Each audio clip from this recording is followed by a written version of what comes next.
You are stuck in traffic or halfway through a run or pretending to look at avocados while your mind is somewhere else entirely. Good, because for the next 30 minutes, we're going somewhere most business podcasts won't take you, into the wreckage. Every satisfying scandal starts the same way, with a system that looked unbreakable, a person who thought they were untouchable, and the moment where the whole thing came apart. But here's what nobody talks about: what happened next. The new law that got written, the market that got created, the behavior that changed forever. Because a scandal isn't just a story, it's a stress test. And the aftermath, that's where the real business lesson lives. This is the business of scandal.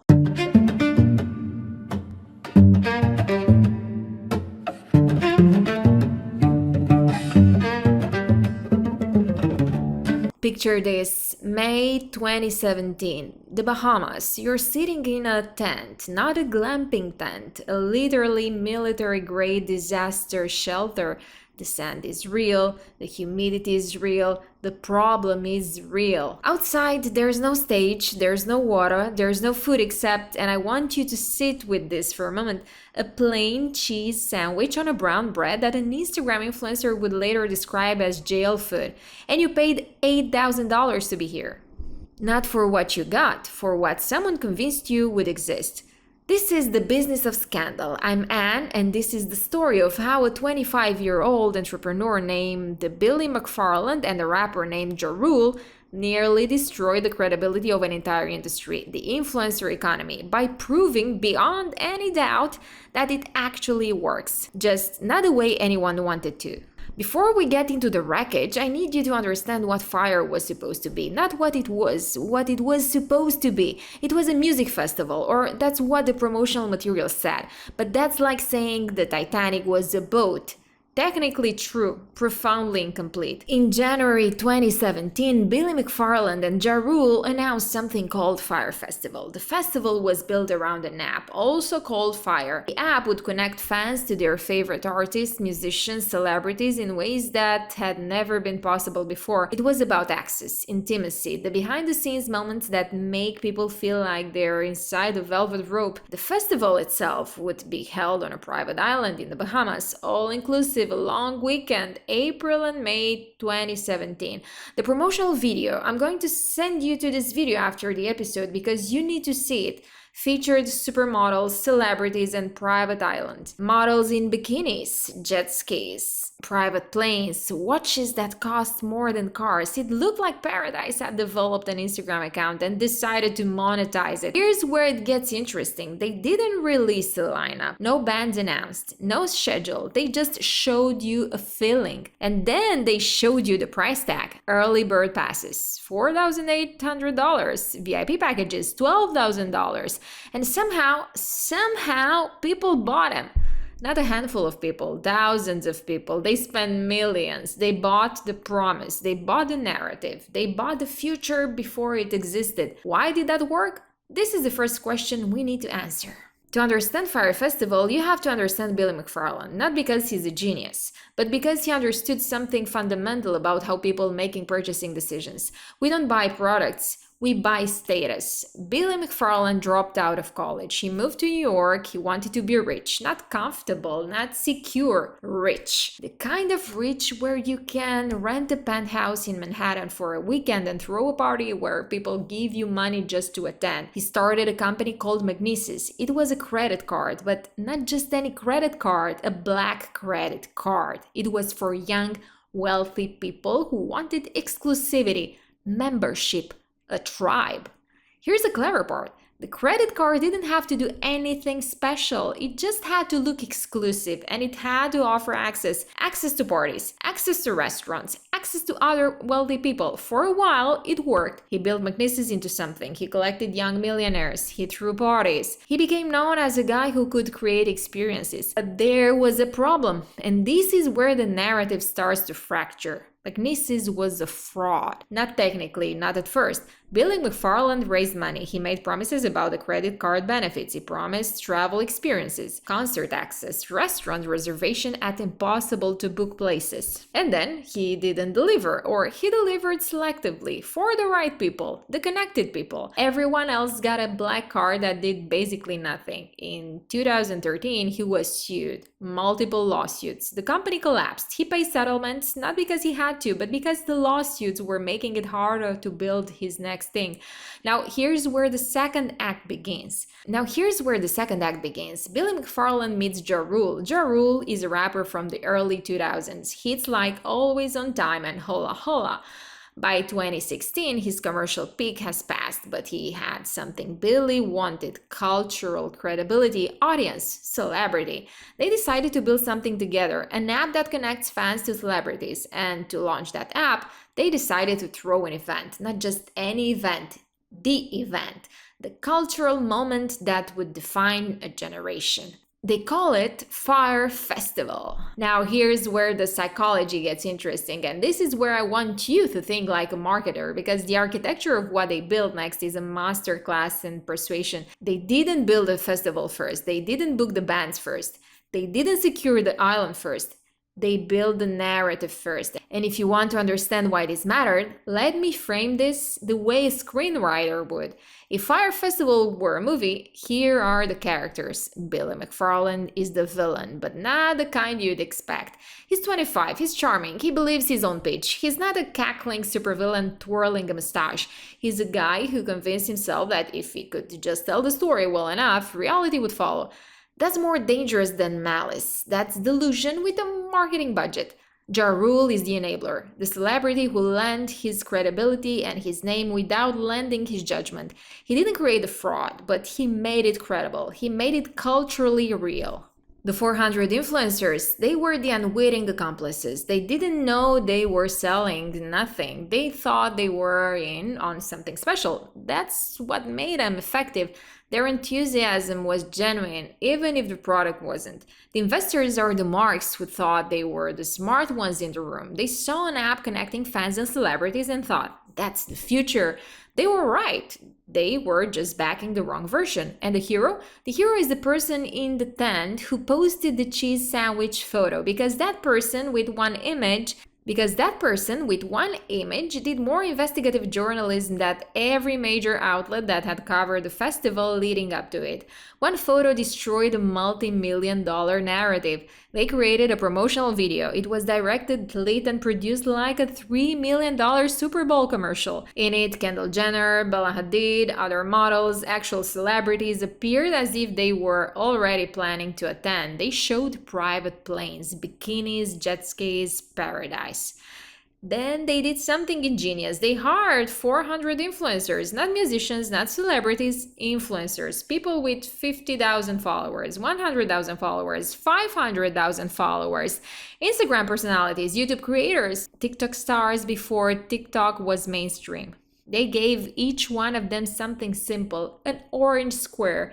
That's it, just a square of color. And they told these influencers, post this square on your Instagram. Tell your followers something is happening on Friday. 400 influencers, each posting an orange square to millions of collective followers. It created FOMO at scale, fear of missing out, a narrative that built itself. What's happening? No one knows, but 400 people you follow are hinting that something is about to be incredible. And if you don't get in, you'll regret it forever. The tickets sold in waves. First wave, thousands of dollars each. They went fast. Second wave, even more expensive because scarcity is the ultimate sales tool. When something is running out, humans do something primal. They decide they need it. Was there a verified lineup? Nope. Was there a verified venue lockdown? Nope. Did any of this matter? Not even a little. Because Billy McFarland had understood, really fundamentally understood, the psychography of modern consumer behavior. We don't buy what we think we want, we buy what we think other people think it's important. We buy the symbol, we buy the status, we buy the version of ourselves we hope to become by association. Influencers sold that aspiration, and everyone from the Instagram followers to the investors bought it. April 28, 2017. Attendees start arriving in Exuma in the Bahamas, and immediately things are wrong. Airport experiences chaos. There are no transport shuttles ready. No one knows where to go. The island they booked isn't finished. It looks like a construction site because it is a construction site.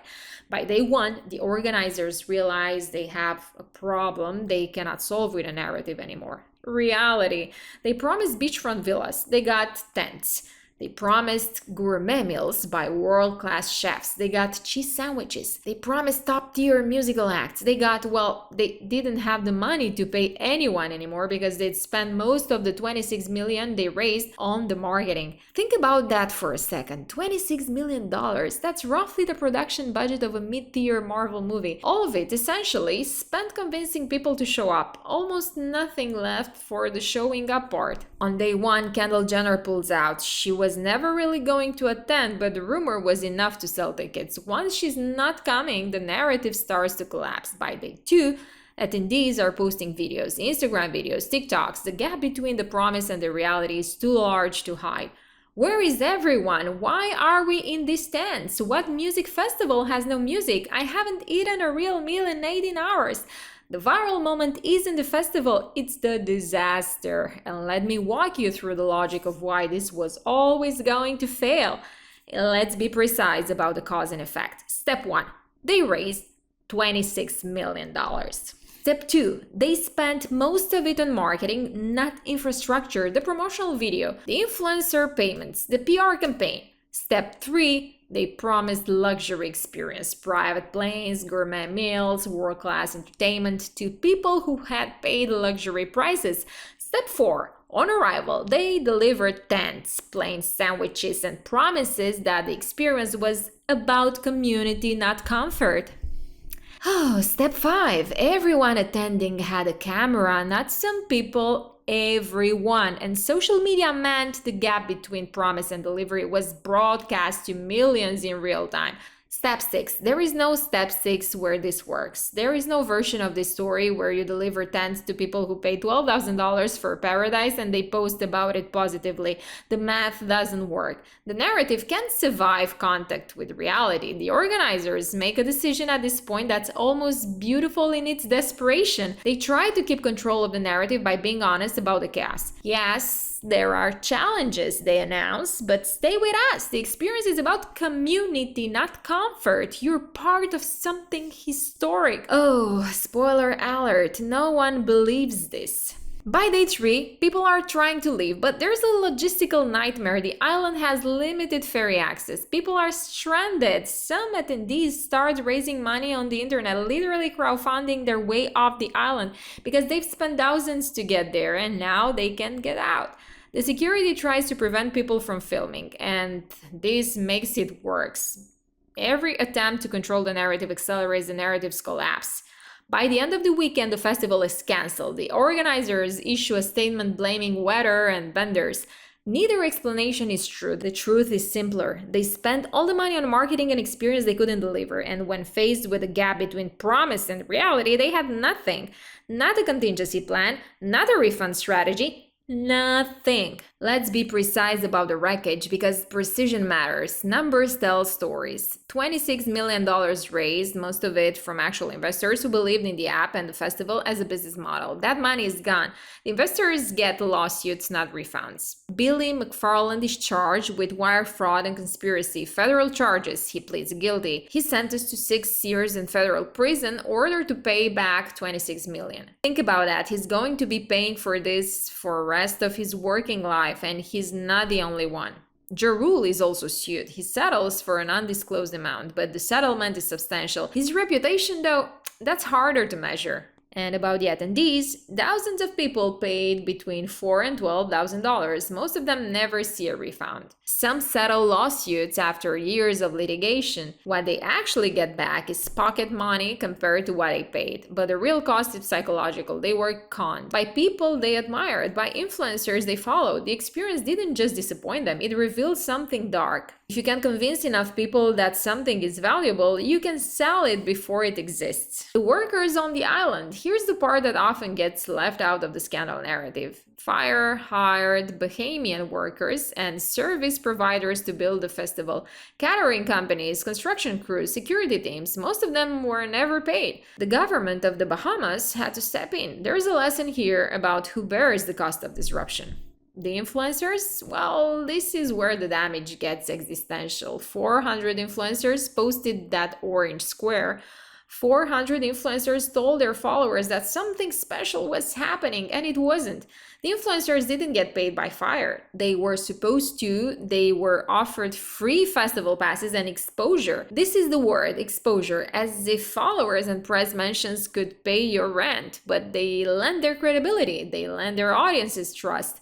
For many of them, once the festival collapsed and people found out they'd been paid in passes and Instagram attention, their credibility never fully recovered. Followers started asking if they'll promote anything for free access, what else are they promoting? The influencer marketing industry didn't die from Fyre Festival, but it changed. Trust eroded. The question became, are they actually recommending this, or are they just being compensated to say they are? The broader industry, the influencer marketing industry, was roughly $3 billion in 2017. Today, it has skyrocketed. So the scandal didn't kill the industry, but it created a permanent scar. Due diligence became mandatory. Verification became expected. Transparency, the very thing that would have prevented Fyre, became the new baseline.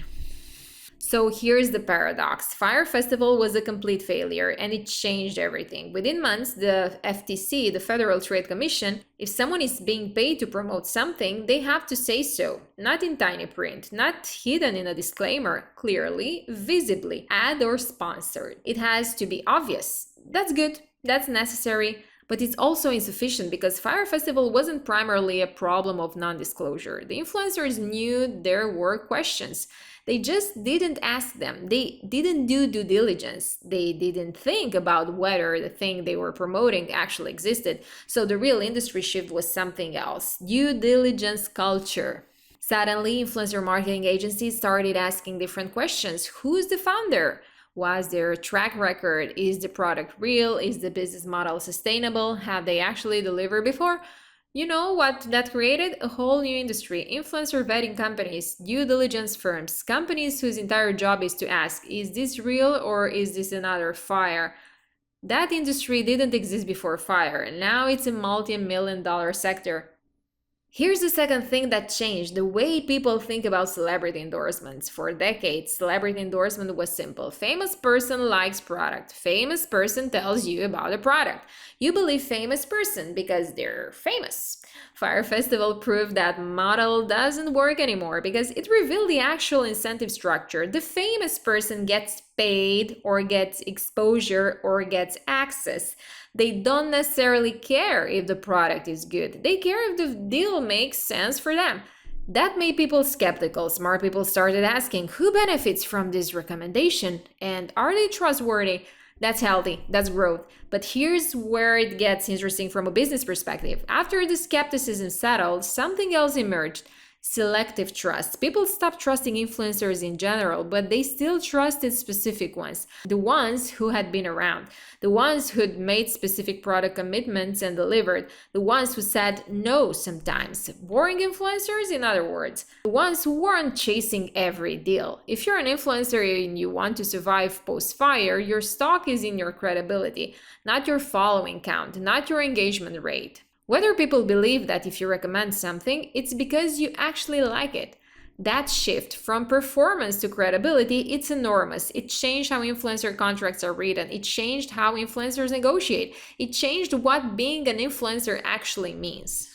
So what's the one thing you need to remember? Fyre Festival wasn't a failure because influencer marketing doesn't work. It was a failure because the founders believed the narrative was a product. They were wrong. The product is a product. The narrative is just a delivery mechanism. If you invert those, if you think marketing is more than the actual thing you're marketing, you get tents and cheese sandwiches and 6 years in federal prison. But if you understand the inverse, if you understand that a great product poorly marketed is just a missed opportunity, while a terrible product well marketed is a fraud, then you understand why Fyre matters. It's not a story about influencers being corrupt, it's a story about incentive structure. What happens when everyone in the chain, the founder, the investors, the influencers, the attendees, is so focused on the narrative that no one steps back and asks, is any of this real? That question matters for the economy, for your business, for the decisions you make about who you trust, what you buy. Because there is always another fire coming. There is always another beautiful narrative with nothing behind it. The question is, do you have the intellectual discipline to ask whether is it real before you buy it? But before we go, let's pressure test it, because the internet has opinions, your group chat has opinions, and half of them are wrong. So let's sort the facts from the vibes. Let me start by killing 3 myths that won't die. Here's the thing people say. They say Fyre proved that influencer marketing is a scam, that it doesn't actually move people, that you can't trust what influencers say. Wrong. The opposite happened. Influencer marketing worked too well. $26 million. Billy McFarland raised money, sold tickets, got thousands of people to commit to a festival with no venue, no logistics, no lineup, lockdown. All of it on the back of influencers posting pictures. That's not failure of the medium. That's the proof of concept. The problem wasn't the influencers couldn't persuade the people.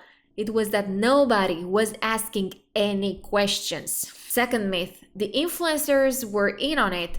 People love this narrative because it's cleaner. Everybody's dirty. Everybody knew. Case closed. Most of them didn't know. That's actually worse. They were paid in access and exposure. They genuinely believed McFarlane had built something before he had. Pagnisis worked. It existed. So when he said, hey, I'm doing it bigger, they believed him. Their credibility took a hit not because they were complicit, but because they did zero due diligence. They trusted the founder, who'd already proven he could execute. They just didn't look closely enough at how. Third myth, it was just a party that went wrong. A lot of people frame Fyre as a logistical nightmare, bad planning. Things got out of hand. Billy McFarland had already done this once. He had the McNeese's Card Club, same playbook. Create an exclusive thing, get people to commit before it exists, charge for the access, deliver something that's not quite what you promised. Move on, scale up. Fyre wasn't the party that went wrong. It was a system he'd already tested. He just made it bigger. Now let me build you an argument, because here's the thing about post-Fyre influencer marketing. It sounds counterintuitive, but hear me out. Before Fyre, influencer deals were handshakes and hope. An agency would call an influencer would post, ask hard questions. Where's the founder from? Where's their track record? Are these metrics real, or is it the narrative? After Fyre, that changed. Agencies started asking, who's this person? Not just what's their follower count. Real due diligence came into the space. Verification became standard. Background checks became normal. Questions that didn't exist before suddenly mattered. Fyre didn't kill influencer marketing. It didn't prove it doesn't work. It forced it to grow up. The industry was running on trust and vibes. Now it runs on trust and receipts. That's not a weakness, that's a feature. And here's the thing that actually gets me. The most valuable piece of journalism about Fyre wasn't an investigative report. It wasn't a deep dive. It wasn't some reporter connecting dots that nobody else could see. It was a cheese sandwich. One guy took a photo of the food, the actual food in real time. No narrative, no spin, no caption that tried to make it seem okay. Just, this is what you're getting. He posted, and a multi-million-dollar narrative collapsed. Not because the photo was devastating, not because it was artfully shot or had a perfect caption, but because it was real. It showed the gap between what people were promised and what they got. It showed the gap between the story and the truth. In a world of curated feeds and carefully managed messaging, one real thing mattered more than millions in marketing spend. One true image destroyed a false narrative.